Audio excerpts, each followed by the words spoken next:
अस्सलामुअलैकुम दोस्तों, GZ printer में खुशामदीद।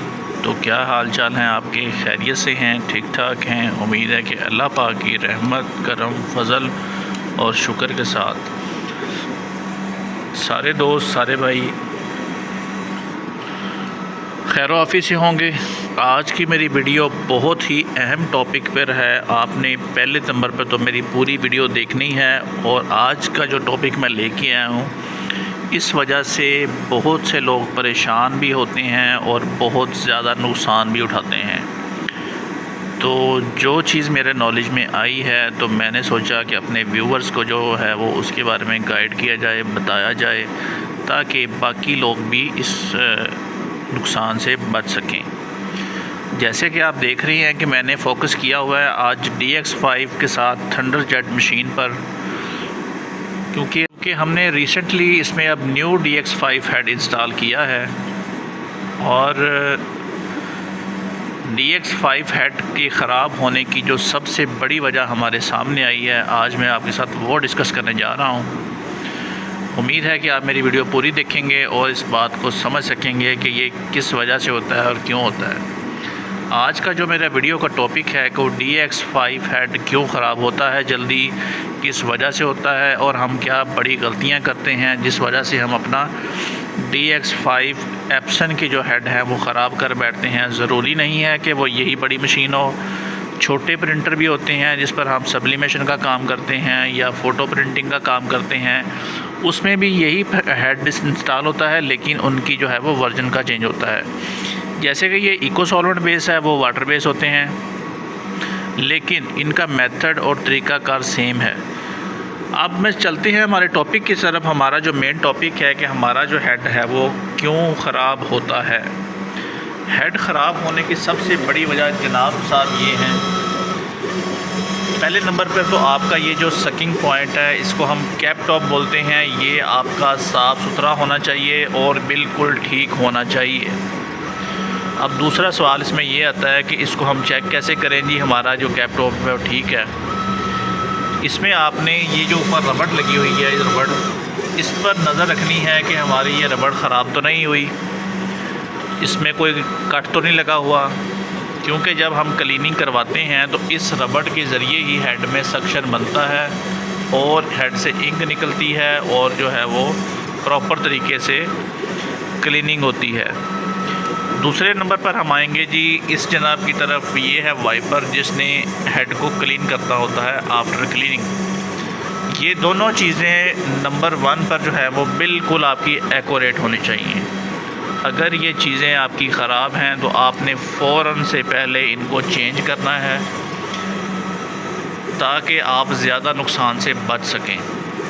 इसकी कीमत जो ज़्यादा से ज़्यादा मेरा ख़्याल है कि 2200 या 2000 के करीब होगी, और ये वाला है ये जो 500 या 400 के करीब मिल जाता है। इको सॉल्वेंट बेस आपने ये चीज़ लगानी है।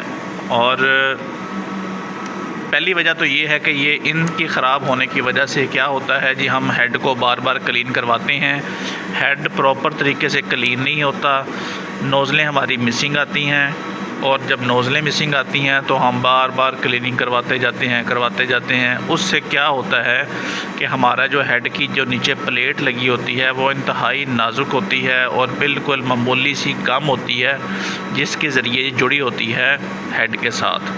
तो जब हम इसको बार बार क्लीन करवाते हैं, एक तो वो बार बार इंक लगने से, क्लीन होने से उसका जो है वो क्या कहते हैं, प्लेट है वो कमज़ोर होती है।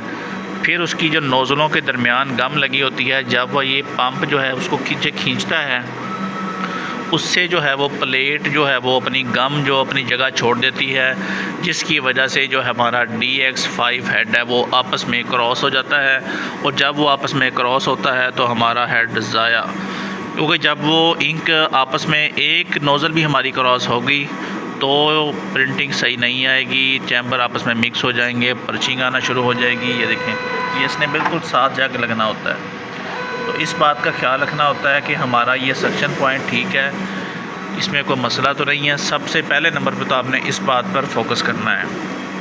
दूसरा नंबर जो है हमारा इस बात पे आता है कि जब हमने क्लीनिंग सेटिंग करनी है तो इसको कोशिश करनी है कि जब हमारी ये दोनों चीज़ें ठीक होंगी तो हेड क्लीनिंग मांगेगा ही नहीं, क्योंकि जब एक दफ़ा प्रॉपर क्लीनिंग हो जाएगी अच्छे तरीके से तो दोबारा हमें क्लीन करवाने की ज़रूरत ही पेश नहीं आएगी। जब ये चीज़ें ख़राब होंगी, हेड वाश नहीं सही तरीके से होगा, नोज़लें मिसिंग आएंगी और हम बार बार क्लीनिंग करवाएंगे। जब बार बार क्लीनिंग होगी तो हेड ख़राब होगा। एक वजह हो गई ये। दूसरी वजह हमारी ये होती है कि बाज़ औक़ात क्या करते हैं लोग के मसला इन चीज़ों का होता है, लेकिन लोग क्या करते हैं जी, कहते हैं जी हमारा हेड बंद हो गया है, हम इसको टीके के ज़रिए सिरिंज लगा कर खोलते हैं। अरे मेरे भाई, ये हेड बंद नहीं होता, इसमें हेड ख़राब होने वाला सीन ही नहीं है। इसके नोज़लें ऐसे बंद नहीं होती, और ये जो आप टीके लेके बैठ जाते हैं वो इस हेड के लिए तो वो बिल्कुल ही नहीं है।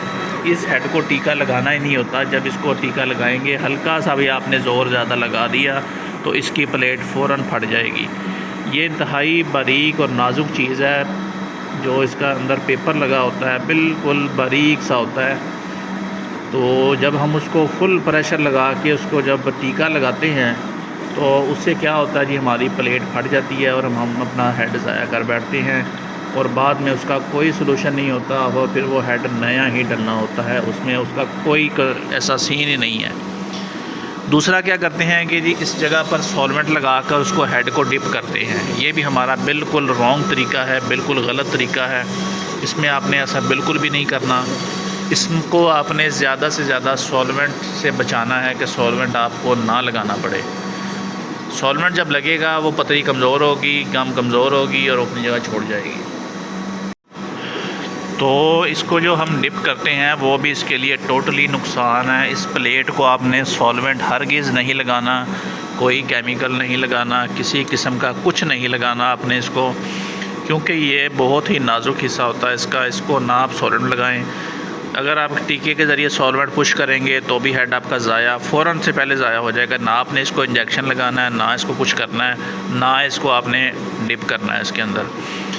सिर्फ इसमें ये करें कि ये जो सिस्टम है आपने इसको अपना मेंटेन रखना है। इसका सक्शन पंप, कैप टॉप और वाइपर, ये 3 चीज़ें आप मेंटेन रखेंगे तो इंशाल्लाह आपकी मशीन कभी ख़राब होगी ही नहीं।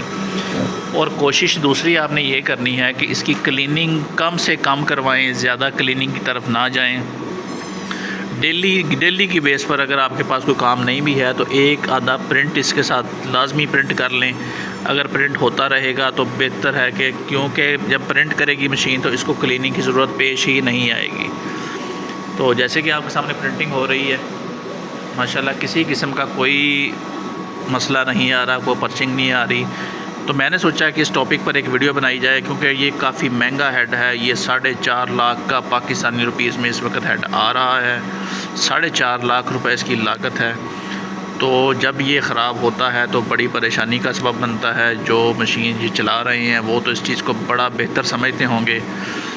तो उम्मीद है कि मेरी ये आपको इन्फॉर्मेटिव वीडियो आपको पसंद आई होगी, और जो मैंने टिप्स दी हैं आप इस पर लाजमी अमल करेंगे।